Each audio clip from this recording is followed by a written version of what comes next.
नमस्कार, स्वागत है आपका सिटी पोस्ट लाइव में। मैं हूं मुस्कान प्रत्यूष। जो आखिरी उम्मीद थी स्टूडेंट्स की वो भी कहीं ना कहीं ख़त्म होती दिख रही है। बच्चों ने जो याचिका डाली थी सुप्रीम कोर्ट में कि जो मेंस के एग्ज़ाम है उस पर रोक लगाया जाए क्योंकि ये पेपर गलत तरीके से लिया गया था, पर सुप्रीम कोर्ट ने बिल्कुल ही इसको रद्द कर दिया है। बोला है कि नहीं, मेंस एग्ज़ाम होगा और जो बच्चों की उम्मीदें थी कि मेंस एग्ज़ाम रुकवा के वापस री एग्ज़ाम पीटी का कराने का, वो कहीं ना कहीं धूमिल होती दिख रही है। और इस पर बातचीत करने के लिए हमारे संपादक मौजूद है। सर, सुप्रीम कोर्ट ने जो बच्चों की उम्मीद थी कि आखिरी की सुप्रीम कोर्ट जाएंगे और याचिका दायर करेंगे और री एग्ज़ाम करेंगे, वो तो कहीं ना कहीं सर धूमिल होते दिख रही है। बिल्कुल, आपने बिल्कुल सही कहा। देखिए, इस मामले की आज सुनवाई हुई है। जस्टिस दीपांकर दत्ता और जस्टिस मनमोहन ने इस मामले की सुनवाई की। उन्होंने मामले को सुना और याचिकाकर्ता की तरफ से वरिष्ठ अधिवक्ता अंजना प्रकाश और कोलिन गोंजाल्विस ने पक्ष रखा। अब अंजना प्रकाश और कोलिन गोंजाल्विस ने कहा कि देखिए, ये जो परीक्षा हुई है इसमें प्रश्न पत्र लीक हुआ है। और इतना ही नहीं, अंजना प्रकाश ने कहा कि देखिए, जब परीक्षा चल रही थी तो उसमें माइक से क्वेश्चन पत्र अनाउंस करवा के लिखवाए जा रहे थे। और इसके बावजूद अगर मुख्य परीक्षा होती है जो कि 25 से 30 अप्रैल के बीच होने जा रही है, तो इसका मतलब है कि सही अभ्यर्थियों को नहीं चुना गया है मुख्य परीक्षा के लिए, और यह तो गलत होगा अभ्यर्थियों के साथ, बच्चों के साथ। तो इसे अदालत ने मानने से इनकार कर दिया। अदालत ने कहा कि देखिए, इसके बाद जो अंजना प्रकाश हैं वरिष्ठ अधिवक्ता, उन्होंने दिखाए व्हाट्सएप पर जो सर्कुलेट हुए थे प्रश्न पत्र, हाँ, वह प्रश्न पत्र जो माइक्रो ब्लॉगिंग साइट वगैरह पर डाले दिए गए थे, और वह भी तब डाले गए थे जब परीक्षा चल रही थी, तो वो वैसे समय में, तो ये एसओपी का उल्लंघन था। तो इस पर अदालत ने कहा, जस्टिस दीपांकर दत्ता और जस्टिस मनमोहन ने कहा कि आपकी बात अगर मान भी लें तो जब अंदर परीक्षार्थी चले गए और उसके बाद अगर जारी हुआ सोशल मीडिया में, तो इससे किसी भी तरह से जो परीक्षार्थी अंदर बैठे हुए हैं उनको तो फ़ायदा नहीं मिलेगा। इसलिए इन बातों के आधार पर हम री एग्ज़ाम कराने का आदेश नहीं दे सकते। और ये जो 25 से 30 अप्रैल को जो मुख्य परीक्षा होने जा रही है, इस मुख्य परीक्षा पर रोक नहीं लगा सकते। अब देखिए, इसे जैसा कि आपने कहा मुस्कान जी, बिल्कुल सही बात है कि बिहार में बड़ा लंबा और बड़ा मजबूत सशक्त आंदोलन चला छात्रों का।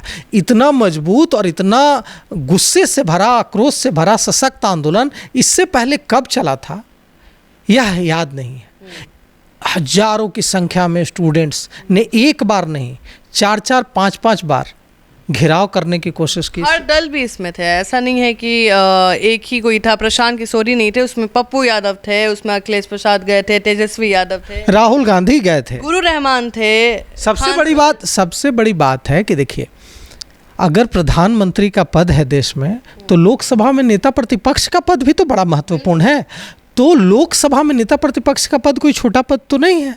अब लोकसभा में नेता प्रतिपक्ष जो हैं राहुल गांधी, वे खुद आए, वे खुद गर्दनी बाग गए, और जो स्टूडेंट्स बैठे हुए थे वहाँ, अभ्यर्थी बैठे हुए थे, री एग्ज़ाम की बीपीएससी 17वीं पीटी परीक्षा को रद्द करके फिर से परीक्षा कराई जाए, उसकी मांग को लेकर उनसे मिले और उनको भरोसा दिलाया कि वे पार्लियामेंट में इस मुद्दे को उठाएंगे।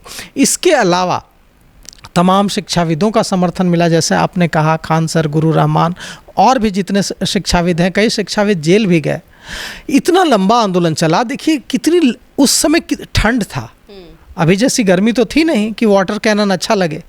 वो हाड़ कपाती ठंड थी उस समय बिहार में, और उस हाड़ कपाती ठंड में हजारों छात्राएं जब निकली बीपीएससी का घेराव करने, जब सीएम आवास का घेराव करने, तो उन पर उस हाड़ कपाती ठंड में वाटर कैनन चलाए गए थे और लाठियां भांजी गई थी, बर्बरता से पीटा गया था, फायर भी हुआ था बच्चों पर, तो जेल भी भेजे गए थे। तो इतना कुछ हुआ। उसके बाद वे लोग गए पटना हाई कोर्ट। माननीय पटना हाई कोर्ट में उन लोगों को उम्मीद थी कि न्याय मिलेगा और हमारी सुनी जाएगी, और लगा भी ऐसा कि पटना हाई कोर्ट बहुत गंभीरता से बच्चों की बात, बच्चों की पीड़ा समझने की कोशिश कर रहा है, और इसीलिए याचिका मंजूर हुई। याचिका मंजूर होना सुनवाई के लिए कोई छोटी बात नहीं है। मेरी बात हुई सिटी पोस्ट लाइव से खास बातचीत में, वरिष्ठ अधिवक्ता हैं वाईवी गिरी, जिन्होंने पक्ष रखा था, याचिकाकर्ता जो इस पूरे मामले में पटना हाई कोर्ट में थे, उनका नाम है पप्पू कुमार। तो याचिकाकर्ता पप्पू कुमार की ओर से पटना हाई कोर्ट में जो याचिका दायर हुई थी, उसकी पैरवी, उस पर बहस एडवोकेट वाईवी गिरी ने किया।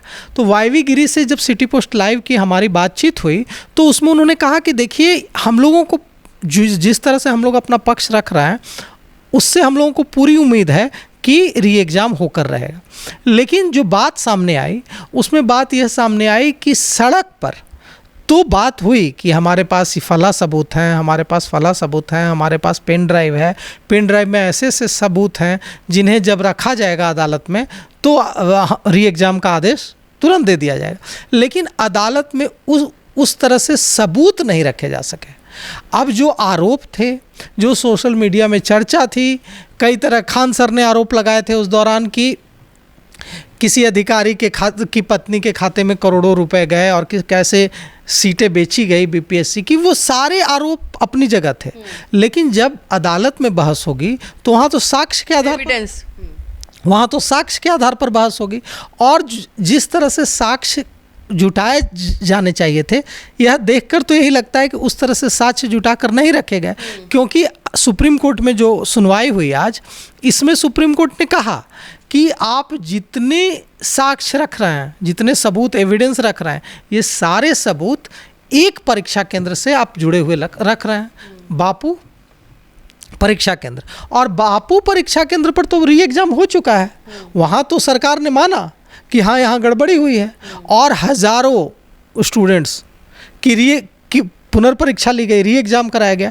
तो आप जिस परीक्षा केंद्र पर हवाला दे रहे हैं कि यहाँ गड़बड़ी हुई है, वहाँ तो री एग्ज़ाम सरकार करा चुकी है। अगर नहीं कराई होती तो हम आदेश देते।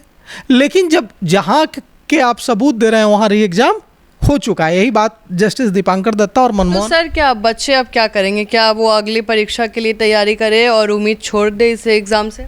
देखिए, अब जिनका चयन हो चुका है, हमने जैसा कि देखा कि कई ऐसे स्टूडेंट्स भी आंदोलन में शामिल थे, रिजल्ट आने के बाद भी जो मुख्य परीक्षा के लिए चुन लिए गए हैं, इसके बावजूद वे आंदोलन कर रहे थे। वे कह रहे थे कि नहीं, हम आंदोलन करेंगे।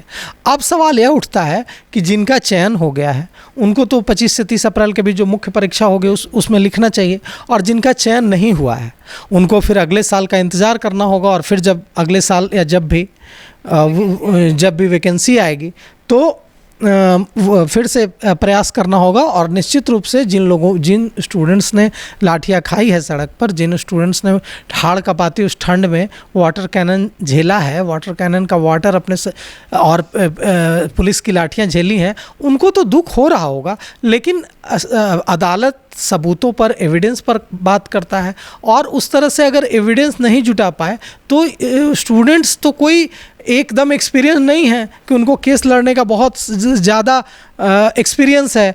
वे दिल से काम करने वाले भावुक होते हैं स्टूडेंट्स। तो भावुक स्टूडेंट सड़क पर तो लड़ सकते हैं, लेकिन उस तरह से सबूत जुटाकर अदालत में नहीं रख सकते। और अगर वे सबूत जुटाकर अपने वकील को नहीं दे पाएंगे तो वकील भी नहीं रख पाएंगे। तो इसमें न वकील की गलती है न स्टूडेंट्स की गलती है। सवाल यह उठता है कि अगर नहीं सबूत रखे जा सके तो अदालत तो सबूतों के बिना पर, सबूतों के आधार पर काम करती है। तो इसलिए यह झटका तो है, लेकिन जीवन तो ऐसे रुकता नहीं है। तो हम तो यही कहना चाहेंगे स्टूडेंट से, बच्चों से, कि ठीक है, एक प्रयास अगर किसी भी वजह से, अनियमितता की वजह से या कि करप्शन की वजह से आपको लगता है अगर अभी भी कि नहीं करप्शन हुआ है, अनियमितता हुई है और री एग्ज़ाम होना चाहिए था लेकिन नहीं हो पाया है, तो हम तो यही कहेंगे कि कोई बात नहीं, आप फिर से प्रयास कीजिए, और अगर आप मेहनत करेंगे तो अगली बार आपको सफलता ज़रूर मिलेगी। तो आप सुन रहे थे इस पूरे डिबेट को, और देखते हैं आगे क्या कुछ होता है। और जो भी स्टूडेंट है, हम तो यही कहेंगे कि आप अगले परीक्षा के लिए तैयारी शुरू कर दें। तब तक के लिए बने रहे हमारे साथ। धन्यवाद।